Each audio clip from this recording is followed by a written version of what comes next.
នេះគឺជាទូទឹកកកតម្លៃល្អមែនទែនបងប្អូនសឹងតែដូចថ្មីទៅហើយបាទនេះគឺជាຂະຫນាត1.4 ម៉ែត្រ1.5 ម៉ែត្រយើងមានដែរបាទຂະຫນាត1.5 ម៉ែត្រគឺតម្លៃ$180ຂະຫນាត1.4 ម៉ែត្រនេះគឺមានតម្លៃ$170បងប្អូនបើសិនជាបងប្អូនទិញថ្មីវិញគឺទូទឹកកកទាំងអស់នេះតម្លៃខ្ទង់300ឯណោះនៅឃ្លាំងបាទយើងលក់មួយតែ$100ជាងទេខុសត្រូវគ្នាឡើងបាទប្រហែលនៅពាក់កណ្ដាលទៅហើយដូចអីគឺនៅថ្មីទាំងអស់បងប្អូនបាទសិតតែ100ជាងទាំងអស់បាទដូច3ទូនេះគឺຂະຫນាត1.4 ម៉ែត្រយើងលក់តែ$170ទេបាទនេះផ្នែកខាងក្រៅគឺនៅល្អទាំងអស់បងប្អូនសឹងតែដូចថ្មីទៅហើយដូចអីគឺនៅល្អតែម្ដងបាទ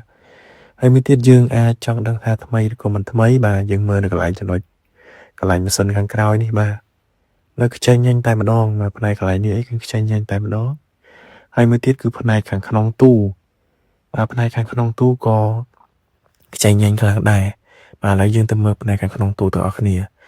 បាទនេះគឺជាផ្នែកទូតម្លៃ180បាទនេះផ្នែកខាងក្នុងគឺមានលក្ខណៈបែបនេះបងប្អូនបាទផ្នែកខាងលើអីកន្លែងដាក់ទឹកកកអីគឺនៅថ្មីជ្រើងតែម្ដងបាទមានកន្លែងសេរីសីតុណ្ហភាពហើយចំណែកឯផ្នែកខាងក្រោមនេះបាទ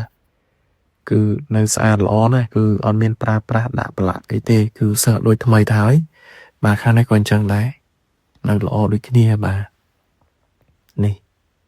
ដូចជាទូនោះមើលទៅដូចអត់ទាន់មានអ្នកប្រើដាក់អីក្នុងហ្នឹងទេបងប្អូន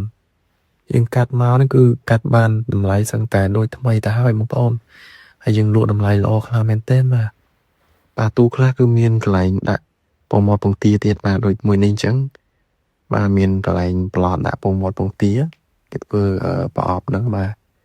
នេះបងប្អូនឆ្លាញ់មានណាអាចយកមួយហ្នឹងមាន Samsung មាន LG បាទចាប់អារម្មណ៍អាចកំងបានតាម Telegram បាទសូមអរគុណច្រើន